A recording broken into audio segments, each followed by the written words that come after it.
It is such a pleasure to have Cynthia Barnett come to our communities and share her insights with us on a wide range of issues and from many years of focus on the subject that we're all here to share.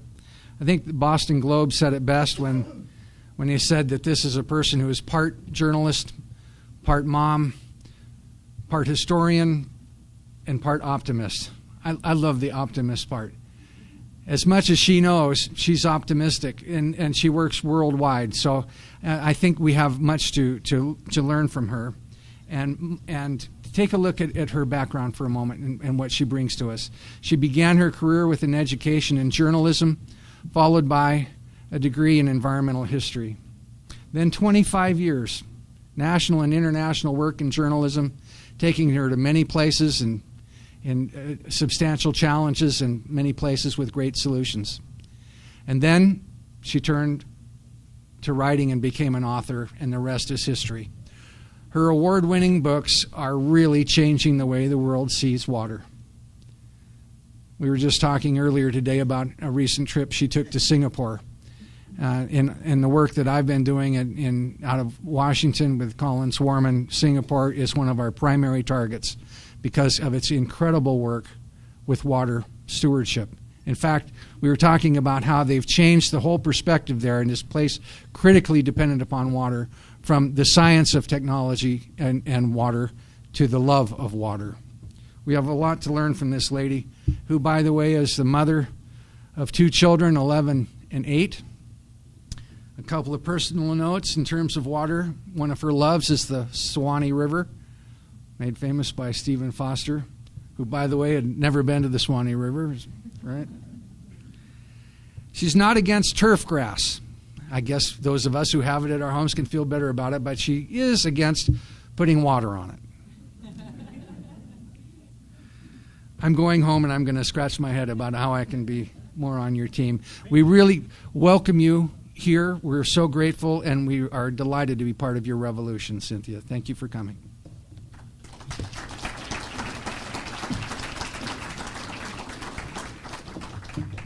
Thank you so much. Oh, that's great. I like that light better. Well, the last speaker's comments really were the perfect segue. They set the stage when he talked about places that are growing their economy and population and using less water. I think that's an important lesson for the Palouse. So thank you for that. I also want to start by thanking John Kimberling and Paul Kimmel for their work to organize this annual summit, which I find unique for being both practical and philosophically enlightening. I think that's pretty unusual. Too often, to attend a water conference is to be confronted with so much hand-wringing that one comes away with a sense of hopelessness, or so much water management speak that the stream itself is lost in the stream graphs. But here in the Palouse, your communities have a tradition, 8 years strong, of coming together to ask the right questions. As we heard this afternoon, you continue to grapple with the unknowns of your aquifer dropping a foot a year, a significant and worrying loss.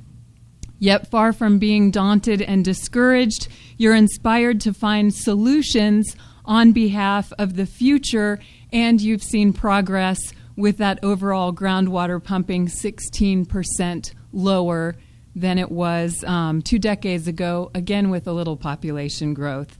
So I'm particularly honored to be here because I think that means you've come to see that the solutions now must transcend science. We can't allow ourselves to be paralyzed by those scientific unknowns because there is so much we do know and so much we can do. So my new book, Blue Revolution, describes a water ethic for the nation that will transform the way we live with water as completely as we've changed littering behavior and other ecological mores. Such an ethic begins exactly like this, in the imaginations of progressive leaders and local communities. It draws new voices into the conversation. So everyone from your building supervisors to your artists. This is Sue Marachi, who painted this dreamy image of Palouse Falls. And when I contacted her for permission to use her painting tonight, she went on to relate the major conservation efforts where she lives at Beaver Creek and her personal work to put creek riparian area and agricultural fields into conservation easements. So obviously a water ethic is already flowing through these communities and many of its residents. Your challenge now, and I think our challenge nationally, is how to make that viral, how to make that water ethic that many of us feel spread across the nation and across our communities. So since earlier talks focused on the local, I thought I would widen the lens nationally and internationally, and then sort of zoom in on how a water ethic might spread from communities such as Pullman and Moscow to the states and ultimately to the nation. So I'm just going to time myself here. I don't want to go over my time. So I'll begin with an unseasonably warm autumn in a presidential election year. The faltering economy is the issue for many Americans. At the same time, the middle of the nation is being squeezed tighter and tighter in an epic drought, exceptional in Nebraska, Kansas, Oklahoma, Texas, and other parts of the heartland, but also touching in one way or another most of our country. Several western forests are ablaze in wildfire, and the United States has just experienced one of the hottest summers since modern weather records began. Americans are confounded about the climate. Some among the deeply religious go so far as to wonder if it's some sort of comeuppance for the previous decade, which was known for decadence and greed. But I am not referring to 2012. I am speaking about the fall of 1932. Incidentally, do you notice how we've gone from hat waving to finger pointing in that time? I thought the hat waving was way better. So, of course, history does not repeat itself verbatim, and there is a big, big difference between 1932 and 2012. In 1932, the entire nation, even given the backdrop of the economy, is caught up in the question of what can be done about the drought, how to figure out relief, how to better manage America's water, soil, and land resources to avoid future disaster for the nation. In their convention acceptance speeches, President Hoover talks about the drought, and Challenger FDR pushes the need for land policy. In contrast, the absence of these issues from the modern consciousness is bewildering. Freshwater has become the single most degraded of America's natural resources, with the kinds of declines you're seeing here facing nearly every watershed in our country. And more than any other cause, our common use of water for flood control, power production, agricultural irrigation, and all of us, water for our homes and businesses, is largely to blame. Yet when Scientific American recently asked President Obama and Mitt Romney to respond to the 14 top science questions facing the nation, both candidates' answers to the freshwater question were the weakest of all 14. The candidates expressed clear differences in their environmental points of view, but both answers on water came from quite outdated playbooks that we will be able to build our way out of water woes. Neither candidate seemed to have any sense for what you here in the Palouse are learning, that the answer is much broader than digging the next deepest well. It involves transforming the way we live with water in much the same way we came to live differently with soil in the wake of the Dust Bowl. I think that one simple word, dust, is the big difference between how we view things today and how we did in 1932. From the parched Midwest that year, dramatic black clouds began to blow for hundreds of miles, sending tons of dirt across the nation, including over Washington, D.C. So as a result, many Americans felt a great sense of urgency about the water and the land. They wanted answers and they wanted action. Our freshwater troubles are equally urgent, but as you in the Palouse know, they do not billow across the nation in black clouds, right? They are largely hidden underground.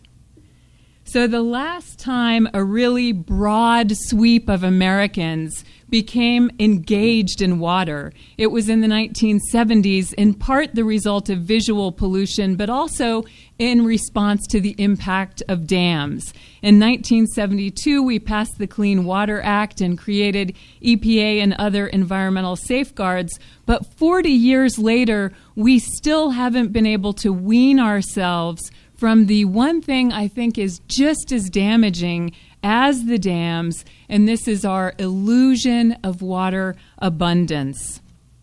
Despite evidence to the contrary, from dropping groundwater levels to shrinking rivers across the country, Americans still view water as an endless resource.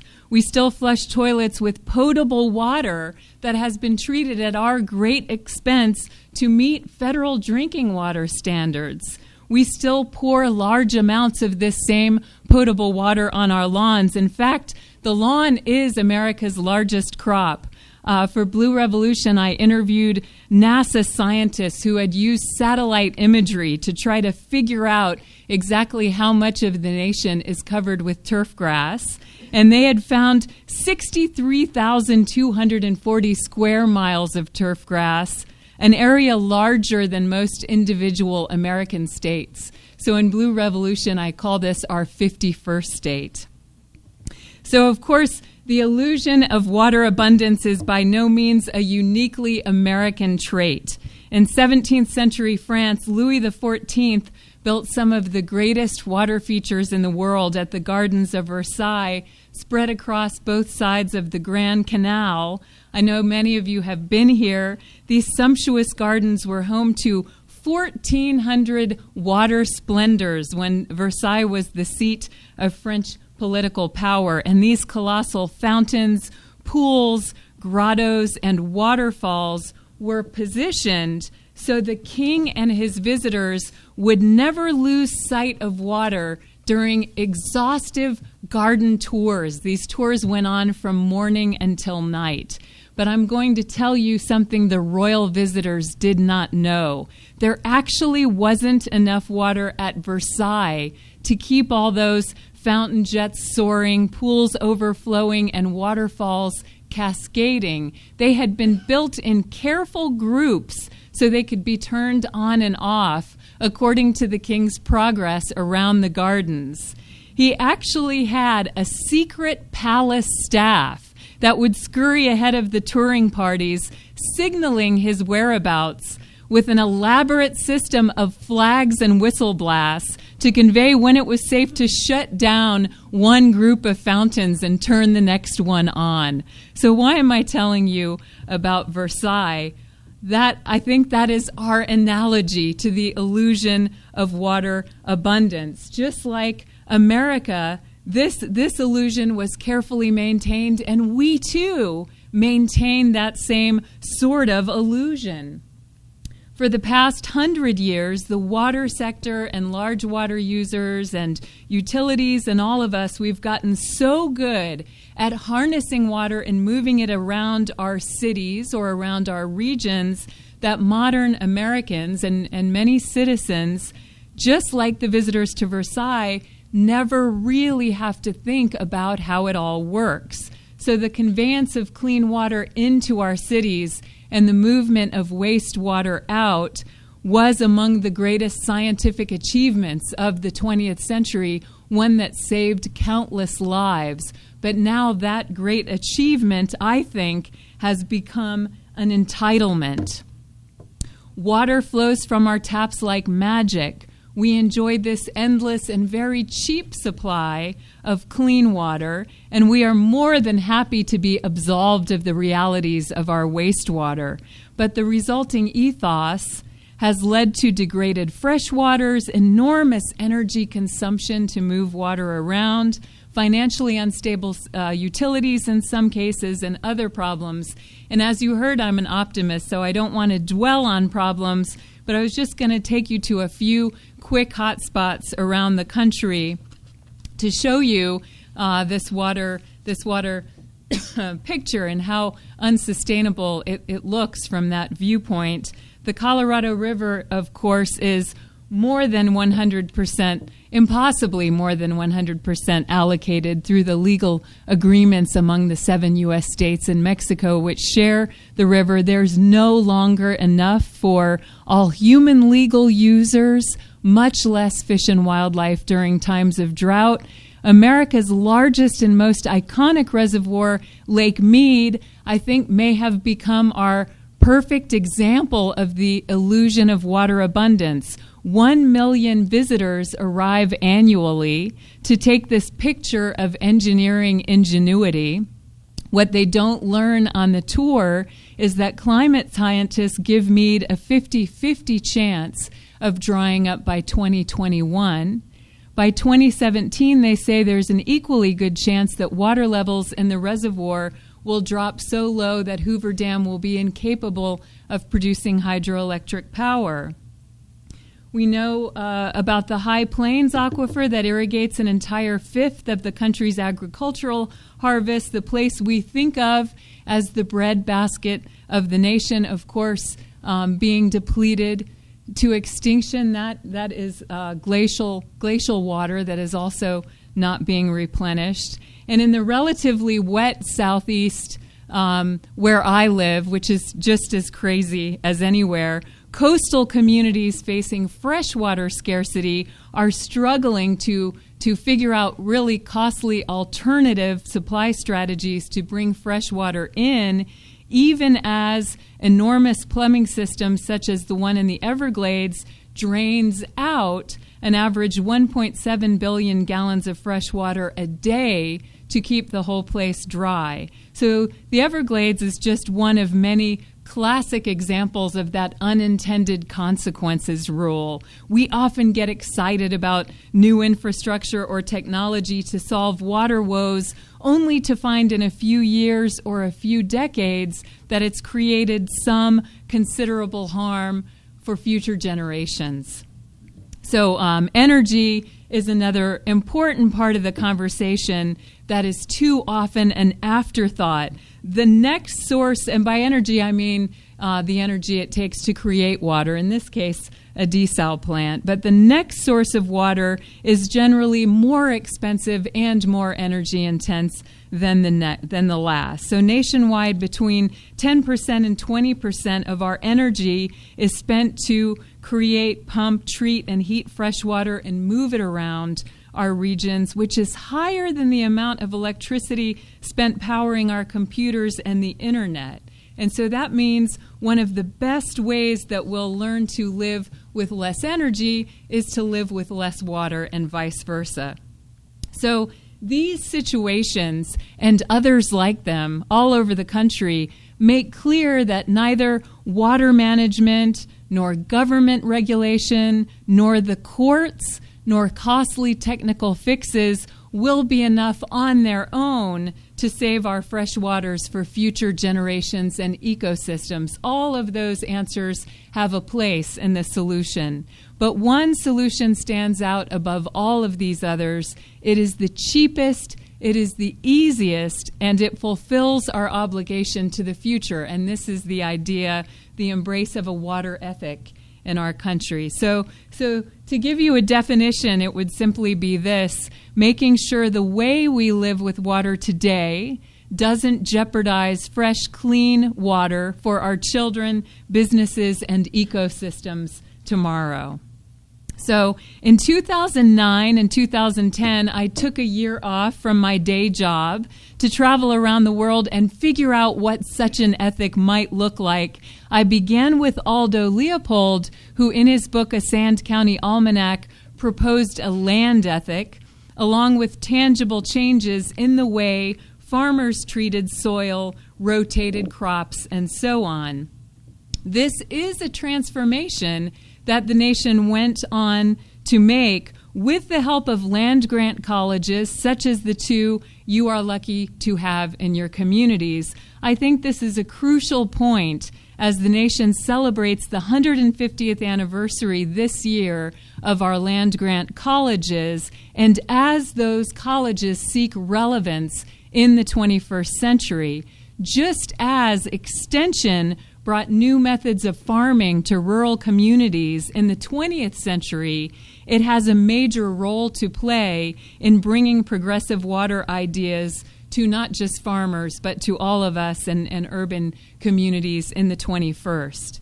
So Aldo Leopold defined his land ethic as a community instinct in the making, a shared ethic among everyone who uses land, and his son, Luna, a former chief hydrologist for the U.S. Geological Survey, and later a distinguished professor at UC Berkeley, Luna built upon his father's ideas to call for an ethos for water. Luna wished foremost that Americans would come to hold a reverence for water, an understanding, or you could look at it as a lifting of the illusion of water abundance. But that would not be enough. He tried to help people understand that technology could not fix all of our water problems, and that indefinite expansion of our water supply was not possible. He wanted to help people find what he called the steady state, the balance point I mentioned at which our generation doesn't harm the next. So Luna articulated this water ethic as a set of guiding beliefs for government, large water users, and citizens.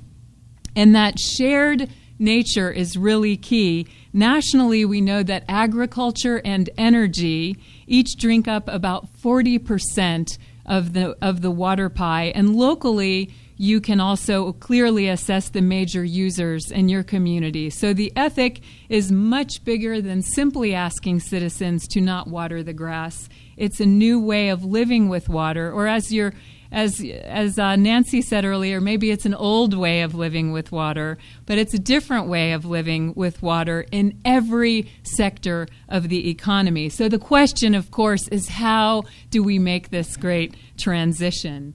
So I found those countries with a really widespread ethic for water. That is just, not small groups of people in a room like this, but truly soaked into the culture, tended to be those places historically defined by drought, such as Australia, or by flood, such as the Netherlands, or that otherwise lived under a water threat in some way, which was the case in Singapore. 15 years ago, Australia entered a drying period that seemed much more severe than normal drought cycles. The first sign that something was different was that water levels in dams across the continent dropped below 35% capacity, which had been unheard of in previous droughts. Scientists say Australia was feeling the water supply impacts of climate change earlier than the rest of us.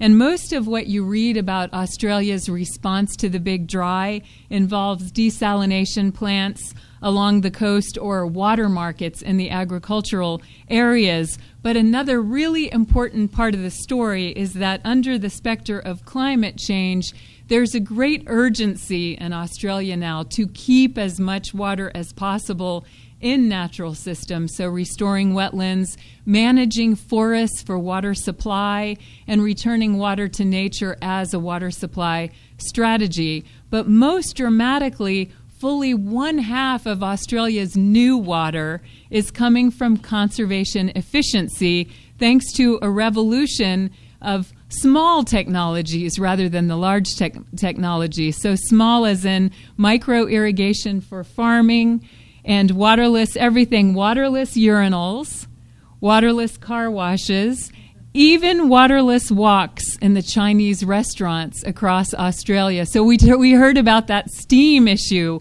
earlier when our speaker was talking about steam use in restaurants. That's a huge water savings. But I did have to disagree about the waterless urinals comment from earlier. These are so remarkable. I know a building on a university campus that, just by doing the waterless urinals and the rainwater catchment is serving 1,000 students, faculty, and staff each day and using less potable water than the average single-family home.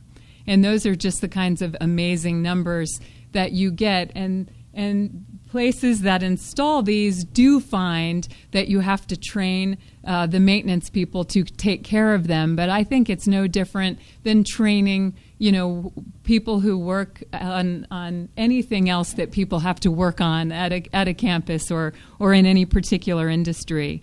So Australia, I think, is a particularly good comparison for America because we're so much alike. 1 decade ago, the Aussies were just as wasteful as we, using about 150 gallons of water a day. Today, it is half that. Backyard groundwater wells used to be common for irrigation. They call them boreholes there. But now that they've lived through that big drought, most families have switched to rainwater catchment, and they say they would never go back. And although it rains very little, they get what they need. And again, they just say they would not dream now of sinking that borehole and irrigating the grass with that precious groundwater that they felt they came close to losing. So for us, I think rainwater catchment is a no-brainer as an economical and eco-friendly water supply solution, but it's also got an important role in stormwater management with beautiful rain gardens beginning to replace concrete stormwater drains in progressive cities all over the world. So I found the ultimate water collectors and the ultimate recyclers on the island of Singapore. The 275-mile island is the smallest and most densely populated country in Southeast Asia. When it became a republic in 1965, it was mired in poverty, massive unemployment, and terrible filth. And the past half century has been an absolute Cinderella story. You've probably heard their economic story, but they've also totally turned around their water fortunes in that one generation. Singapore has gone from relying on neighboring Malaysia for water supply to achieving total water independence by harnessing every single drop that falls on the island. Singaporeans are among a growing number of the world's population that recycle their wastewater using highly advanced treatment to purify that wastewater and then turn it into drinking water. Parts of the United States, including Orange County, California, have done the same. No doubt the water is delicious, but in most of this country, if we lived differently with water, we would not need to emulate Singapore in wresting every drop from our rivers or building the largest wastewater treatment plants in the world. Instead, the great lesson from the Singaporeans is to use only what we need and then recycle every bit of what we use. Now, at the same time the government was working on building those advanced water purification technologies, it was also working on the human side of the problem, and that was a really interesting part of the Singapore story. It really was a water ethic. As the Singaporeans had become more prosperous, their per capita water consumption had grown steadily on the island during the 70s and 80s and especially the 90s. Elaborate save water campaigns in those decades did not make a difference, nor did a water conservation tax that charged Singaporeans more if they used more. I don't have time to tell you the whole story. there's a chapter about it in my book, but utility officials there told me what ultimately worked best to lower consumption to what is now 40 gallons per person per day was a conscious effort to bring Singaporeans closer to their water in every way, from helping them understand their water supplies from kindergarten to elderly and getting them physically in the water. So it was such an interesting story. They hadn't been allowed to go in reservoirs, for example, and they changed all the reservoirs to allow things like dragon boat contests that are very popular there. But they did this in every single little tiny canals behind housing complexes became beautiful little creeks. So here in the United States, San Antonio is a good case study as a city that made, again, a complete turnaround on water, very wasteful place that changed. 25 years ago, San Antonio was in a situation similar to Atlanta and other cities where a federal judge had stepped in to stop the city from overtapping the aquifer. In this case, it was the Edwards. And I interviewed the guy who was city manager when the judge's ruling came down. He told me it felt like absolute Armageddon. There is no way that our city can grow and prosper and use less water from the Edwards. It just did not seem possible. Instead, this turned out to be a great impetus for change. Industrial water users made particularly sweeping changes, largely thanks to a massive commercial rebate program that was organized by the utility and funded by the utility. I met building supervisors around San Antonio who had slashed water use by millions of gallons a year with changes as simple as recycling their air conditioning condensate. Every sort of business seemed able to take advantage of this rebate program that the utility did. A Frito-Lay potato chip plant saved 43 million gallons of water a year and $138,000 a year on its water bill. So you know Frito-Lay was very happy with the building supervisor who worked that out. A local granite company figured out a way to recycle water used in its wet saw, and then you could see all the other stone cutters in the community followed suit.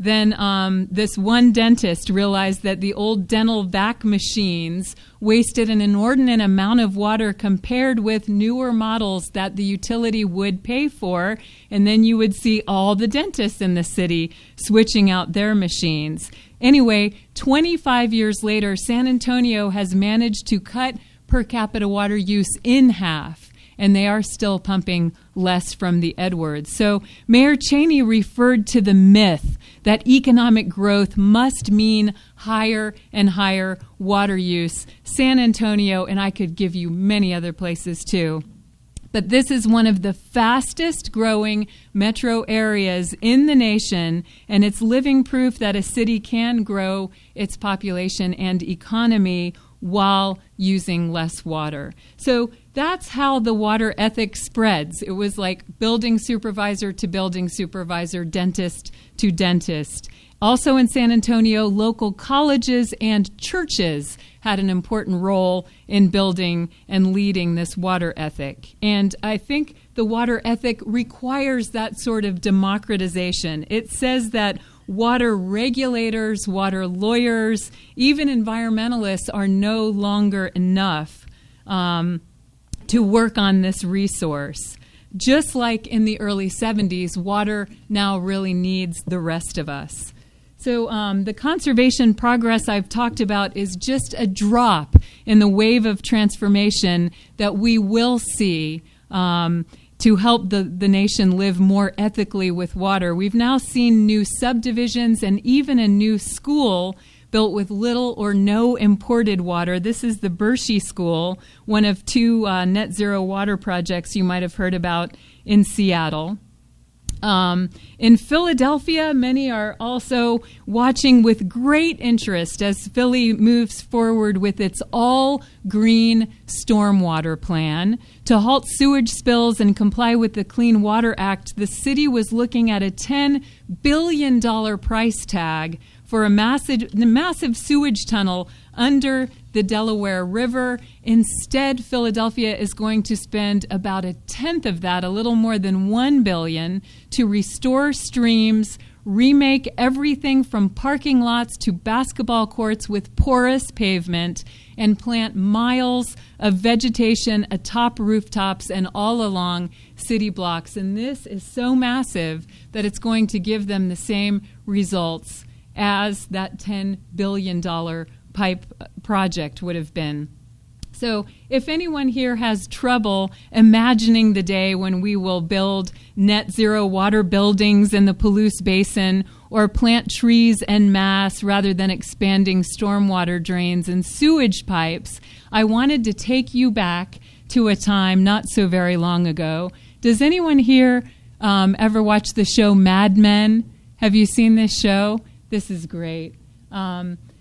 If you just click right on there, you should see a little arrow pop up, like right under the picture on the left. Is it around there? Let me see if I can find it. There you go. You don't have to listen. I just want you to watch. This is about a handsome advertising executive and his picture perfect family in the late 50s, early 1960s. This is the Draper family. And you saw that it was time to clean up the picnic, and Don Draper chucked his beer can into the woods. And now lovely Mrs. Draper is going to clean up the picnic. And now they drive off into the sunset in their Cadillac. So you younger members of the audience may not remember when people regularly left their picnic detritus at parks and flung their fast food bags out car windows while driving down the highway at top speeds. But mid-century, this is how many American families lived, even those as picture perfect as the Don Draper family. So research on American littering behavior shows we're absolutely capable of this significant ethical change in just one generation. In 1969, half of all Americans admitted to littering in surveys, which means many more than that did. By 2009, it was 15%. Drivers included inspired political leadership, private industry buy-in by way of packaging and other changes, successful educational campaigns, and government fines and regulations. But the littering studies, and I was geeky enough to interview psychologists who study littering behavior, and their studies show that what changed the culture more than any other factor was a community-wide judgment about cleanliness. In other words, an ethic. It was a transformation, not shaving off littering a little bit, but deciding to live very differently. Once citizens had embraced this ethic, it was they who pressured industry. As just one example, beverage companies finally eliminated the pull-off tabs on cans that were such a problem. And I think this is precisely the type of pressure we're beginning to see in some types of agricultural water use. Once citizens become more aware of issues like subsidies that are flowing to the crops doing the most damage to water supplies, and there I'm talking about the corn ethanol subsidies that have been very controversial, citizens can and do really influence national policy. So as I was finishing Blue Revolution, I hesitated defining a water ethic because, can you get my clicker working again? Thank you. Yeah, there you go, thanks. Because water is best managed locally, and these are all highly local decisions. And I think each community will evolve its own ethic based on unique water resources and culture. So it will look different in different places in the same way our farmers' markets change depending on local crops and local climates. But I did sketch out 5 common goals with the caveat that these are fluid, as Aldo Leopold said, to evolve in the minds of the thinking community. Americans value water from appreciating local streams to being willing to pay an appropriate price for water.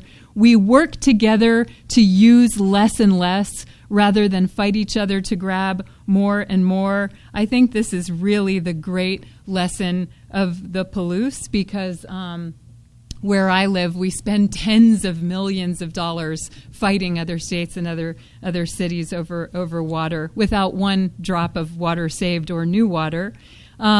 We try to keep water local to avoid the financial, ecological, and energy costs of long-distance transfers.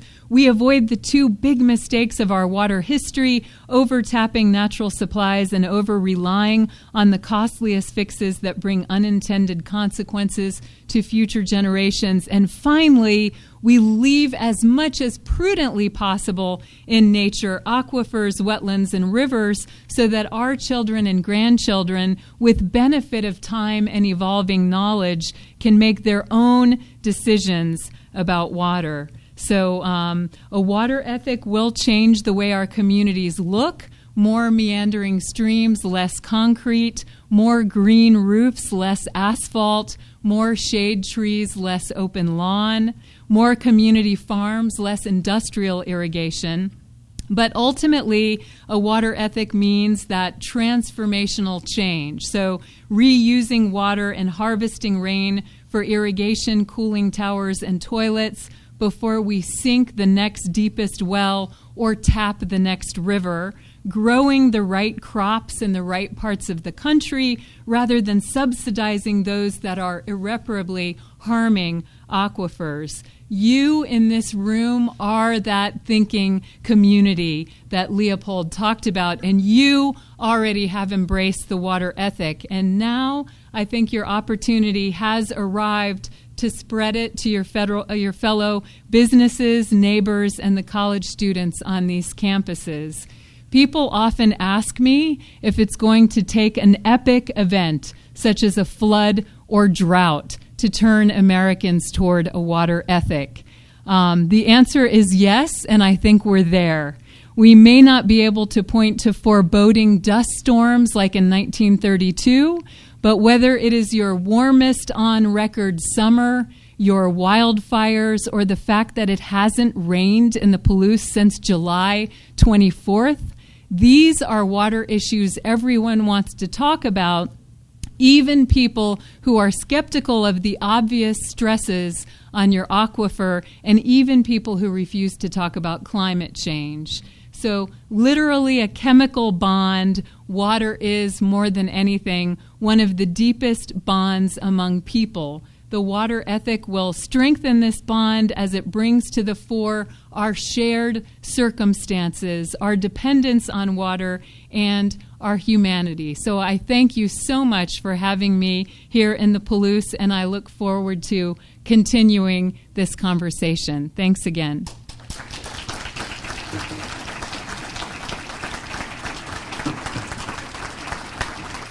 What a blessing to be here tonight. Thank you so much. Stay with me for a moment. Sure. Wow, that was wonderful. Questions from the audience?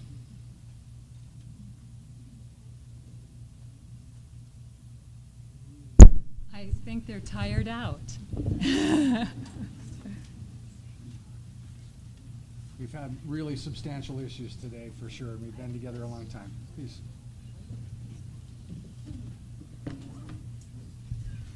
Cynthia, knowing all you know, how in the heck do you remain an optimist? You know, it seems so clear to me that we can do this. It is not, you know, if you talk to people in Australia or San Antonio, or people who are living with dramatically less water, I would not call this one of the world's intractable problems. The real water crisis is in those countries where children are dying for lack of fresh water. It is not in the United States. We are so lucky, and this quote taken slightly out of context, this quote applies to the whole country. You know, we were so blessed with this enormous amount of water compared with other continents. And so it is actually not hard for us to live much differently now. much differently in the future than we do today. It's just not. It's not difficult. And again, when you talk to people who do live differently with water, they describe it as completely painless, and they wouldn't want to go back to the way they were living before. So I don't see any reason to not be optimistic. Yeah. Does anyone else have a question? So I started reading your book, and in the beginning you mentioned some really rich people like Lance Armstrong, yes, Tiger Woods, Donald Trump. You may have mentioned a few more. Yes, they are huge water users. Yes. How does your message come across to those folks? I don't think Tiger Woods has read my book. I think that's a great question, and I would take it back to the littering. So you're saying those people have so much money they could pay any price for water to keep their green lawns, right? They don't, there's no incentive for them now to not have. There are stars in Florida where I live who have enormous water parks in their backyard in areas where the drought is drying up the Everglades. And I think what will happen naturally, as it did with litter, is that when the public embraces this ethic, you are quickly going to see celebrities and other people in power change. You would never see Lance Armstrong or Tiger Woods littering. They would just never do that. But there's not, because it's not a cultural ethic, there's nothing wrong with having that bright, green, enormous lawn and overwatering during the drought. So I think that's all part of the cultural change. And I also want to say I don't agree that we are stuck with this American vision of the big, beautiful green lawn. This is absolutely changing in the next generation. I just spoke to your high school students who are here during the break, and I said, when you grow up, do you dream of having this large green lawn? They really don't. They really don't find that aesthetically appealing, nor do I think many college students. I think that's simply an aesthetic that is going to change like any other aesthetic that changes over time. Yeah. Anybody else?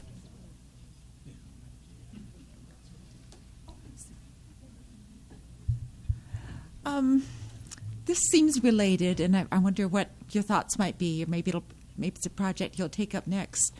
But the threats to the aquifer in terms of pollution, fracking comes to mind, and that's a bit of a threat in Idaho and certainly elsewhere.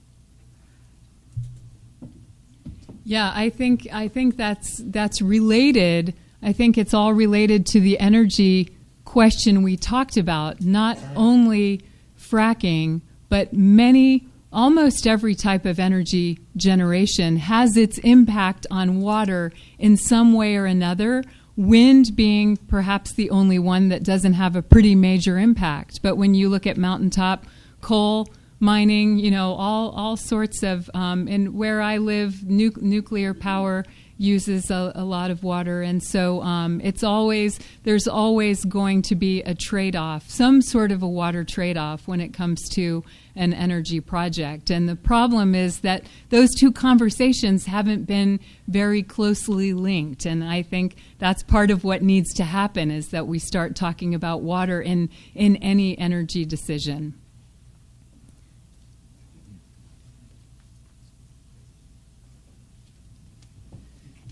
At the outset of your remarks, you commented on the state of the economy and how high that is on a list of concerns among political figures and the citizens of our country. In that setting, then, even for those members of our community who embrace the water ethic, they may not have the monetary wherewithal to replace their fixtures, their appliances, et cetera, with more water-conserving ones. Right. To Pullman's credit, they have managed to secure funding for some rebate programs for low-flow toilets, front-load washers, and things like that.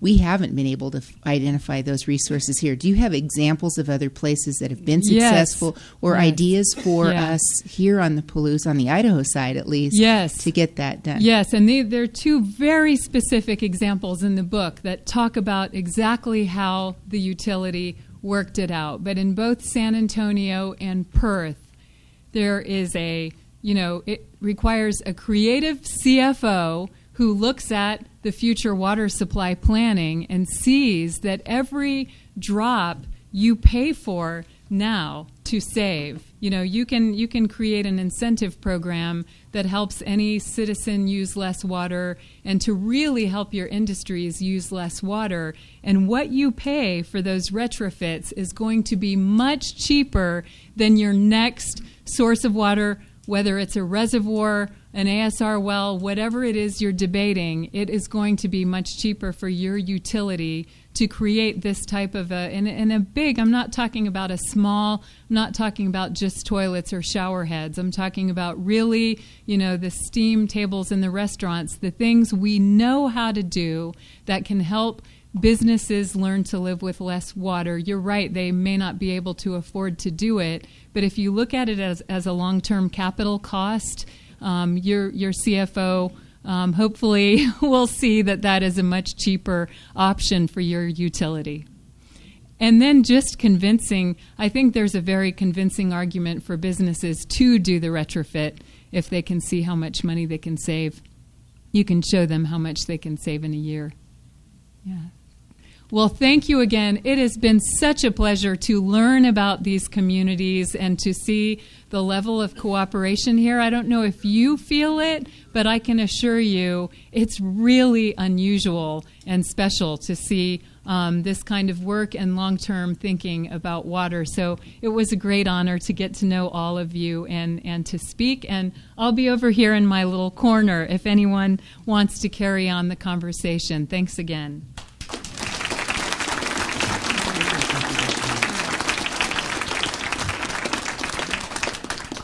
What an incredible afternoon and evening. Thank you all so much for your participation. Please know that you are part of the future of the Palouse Water Challenge. Share with us your scorecards. Make sure your thoughts are down on the graffiti tables. Remember to put your dot there on the Water Summit importance meter in terms of how important was this to you tonight. We are so grateful to all of our speakers.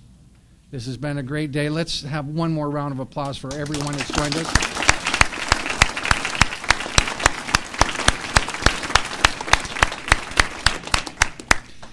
Now remember, you can't have your ticket for the drawing if you don't do the review.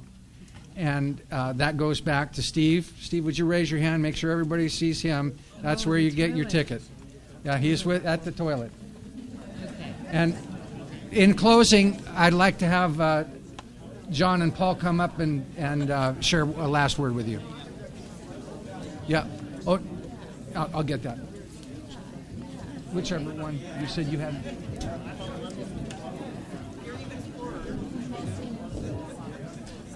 Again, Cynthia's book is for sale over here, and we just want to make sure that you put this event on your calendar for next year and come back and join us again, and we'll continue this conversation. That's it. Thanks again.